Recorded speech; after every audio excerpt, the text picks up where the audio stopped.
नमस्कार मित्रांनो. आजच्या व्हिडिओमध्ये आपण चर्चा करणार आहोत तुळ राशीचं मे 2025 करताचं संपूर्ण राशीफळ. तुळ राशीबद्दल सांगायचं झालं तर बरेचसे तुमच्या राशीचे महत्त्वपूर्ण जे ग्रह आहेत जसे की बुध, शुक्र आणि शनी हे तुमच्या 6व्या किंवा 8व्या स्थानात भ्रमण करत आहेत की जी अशुभ फलदायी स्थानं समजले जातात.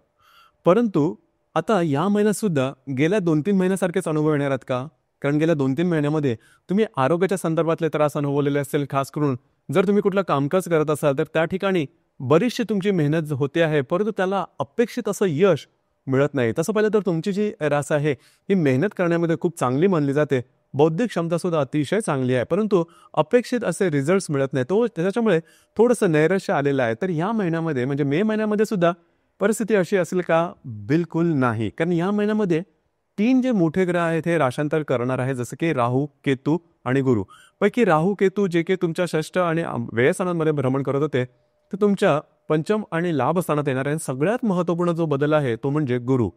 गुरु हा ग्रह जे गेल्या एखाद वर्षापासून तुमच्या 8व्या स्थानात भ्रमण करत होता आणि दिनांक 15 तारखेनंतर हा जो गुरु आहे हा तुमच्या भाग्यस्थानामध्ये भ्रमण करणार आहे. हा एकटा गुरु तुमच्या मदतीला धावून येणार आहे. त्याच्यामुळे तशी खूप काय फ्रस्ट्रेशन किंवा खूप काय नैराश्य वाटून अजिबात घेऊ नका. या महिन्यामध्ये गोष्टी कशा प्रकारे बदलतील, कशा प्रकारे असतील आणि तुम्हाला नेमके काय निर्णय घ्यायचे आहेत या संदर्भातली खुलासेवार चर्चा आपण या व्हिडिओमध्ये करणार आहोत. तर सुरुवातीला आपण चर्चा करू की तुमचे जे स्वास्थ्य आहे मानसिक किंवा शारीरिक हे नेमकं कशा प्रकारचं राहील. जसं की तुमच्या राशीचा स्वामी किंवा तुमचा जो अष्टमेश आहे शुक्र हा तुमच्या षष्ठ स्थानामध्ये भ्रमण करतो. संपूर्ण महिना हा तुमच्या 6व्या स्थानामध्ये भ्रमण करणार आहे. तिथेच शनी, राहू, नेपच्यून आणि बुध हे सुद्धा ग्रह आहेत. याचप्रमाणे राशीचा जो षष्ठेश आहे गुरु हा तुमच्या अष्टमात भ्रमण करतो आहे आणि तुमच्या अष्टमामध्ये जवळजवळ 15 तारखेनंतर रवी सुद्धा येणार आहे, बुध सुद्धा येणार आहे 24 तारखेनंतर. आता हा जो गुरु तुमच्या अष्टमात भ्रमण करतो आहे 15 तारखेनंतर मगाशी सांगितल्याप्रमाणे तुमच्या भाग्यस्थानात भ्रमण करणार आहे. तर एकंदरीत या सर्वाचा उहापोह आपण नीट विचार केला तर साधारणतः या संपूर्ण महिन्यामध्ये तुम्ही बऱ्याच प्रमाणात ऍक्टिव्ह राहाल. मात्र थोडंसं आरोग्याकडे लक्ष देणं गरजेचं राहील. आरोग्याच्या संदर्भातल्या काही व्याधीने तुम्ही त्रस्त असाल तर त्याकडे थोडंसं लक्ष देणं गरजेचं राहील. म्हणजे त्याच्या संदर्भातले काही जे डॉक्टर इलाज हे करणं थोडं गरजेचं राहील. आणि ह्या महिन्यामध्ये गोष्टी मात्र बदलणार एवढं निश्चित. कारण गेल्या 2-3 महिन्यामध्ये तुम्ही बघितलेलं असेल की थोड्याशा गोष्टी तुमच्या अपेक्षेप्रमाणे होत नव्हत्या, परंतु गुरु जो तुमच्या भाग्यस्थानामध्ये येणार आहे हा तुम्हाला पहिली गोष्ट म्हणजे तुमच्या आत्मविश्वासामध्ये नक्कीच सकारात्मक बदल घडवून आणेल. दुसरी महत्त्वाची गोष्ट म्हणजे जी कामं तुमच्या आतापर्यंत अडलेली होती की जी पूर्ण होत नव्हती ती हळूहळू मार्गी लागते. लक्षात घ्या, मी इथे सांगतोय हळूहळू, कारण हा जो गुरु आहे हा गुरु तुमच्या भाग्यस्थानात जवळजवळ वर्षभर राहणार आहे. त्याच्यामुळे 15 तारखेला तो भाग्यस्थानात गेल्यानंतर 16 तारखेपासून त्याचे आपण अनुभव येतील का? तर तसं नाही. थोडंसं तुम्हाला 24-25 तारखेपर्यंत लक्षात घ्यावं लागेल किंवा थांबावं लागेल.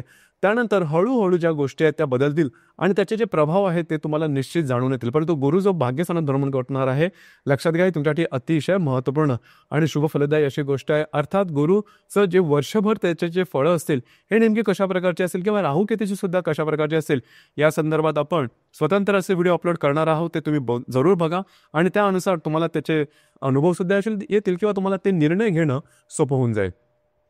आता आपण चर्चा करू की तुमचं जे आर्थिक सौख्य आहे म्हणजे फायनान्शियल स्टेटस आहे हे नेमकं कशा प्रकारचं राहील.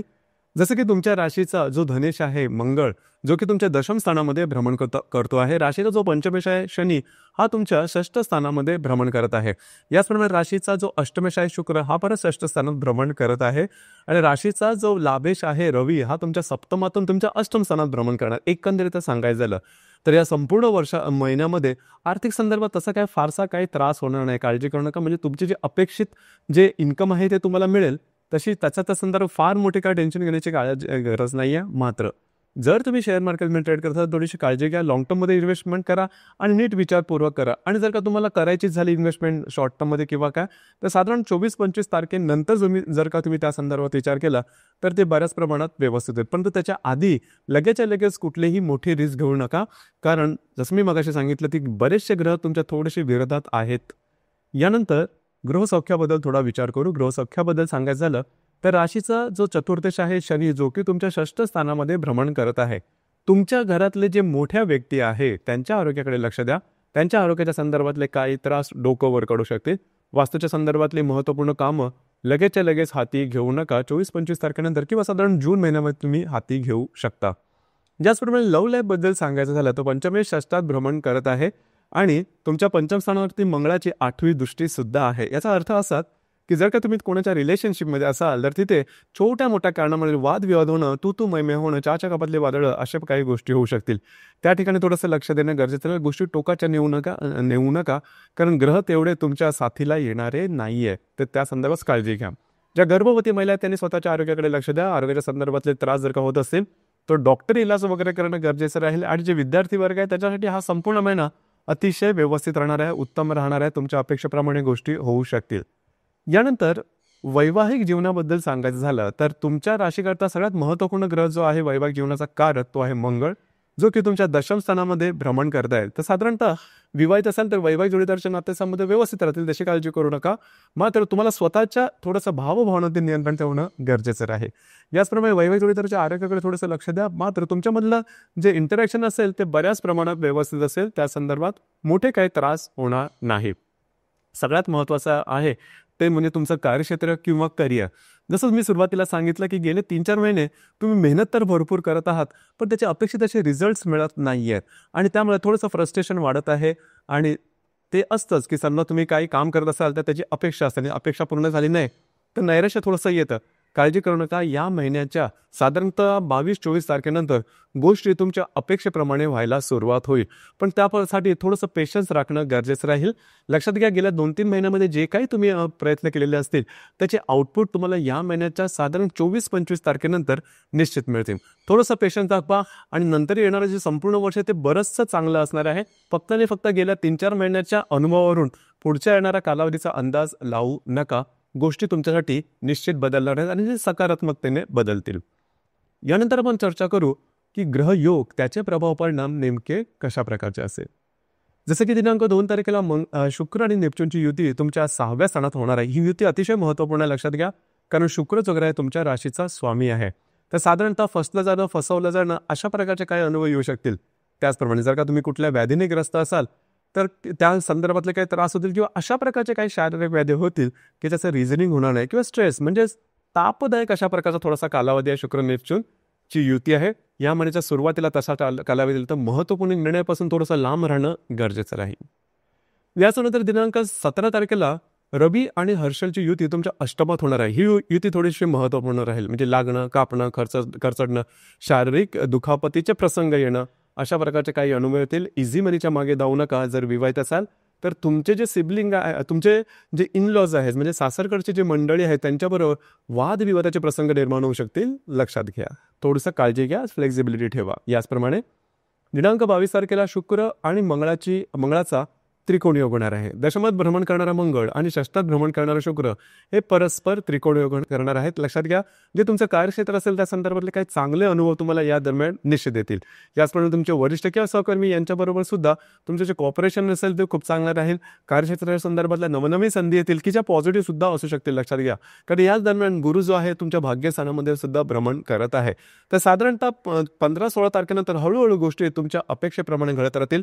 कार्यक्षेत्राच्या संदर्भात सगळ्यात महत्त्वाचं म्हणजे तुमचा जो कॉन्फिडन्स आहे याच्यामध्ये बऱ्याच प्रमाणात तुम्हाला चांगली वृद्धी झालेली दिसून येईल. कारण गोष्टी तुमच्या अपेक्षेप्रमाणे हळूहळू घडून येतील. याचप्रमाणे दिनांक 17 तारखेला बुध आणि हर्षलची युती सुद्धा होणार. आता ही जी युती आहे ही युती तुमच्या अष्टम स्थानात होणार आहे. तर कागदोपत्री व्यवहार, कमिटमेंट, प्रॉमिसेस यापासून थोडंसं लांब राहणं गरजेचं आहे. सगळ्यात महत्त्वाचं म्हणजे इझी मनीच्या मागे धावू नका. गोष्टी तुमच्या विरोधात होतील. याचप्रमाणे दिनांक 30 तारखेला रवी बुधाची युती तुमच्या अष्टमात होणार आहे. इथे काही अनपेक्षित लाभ वगैरे मिळणं अशा प्रकारच्या काही गोष्टी होऊ शकतील.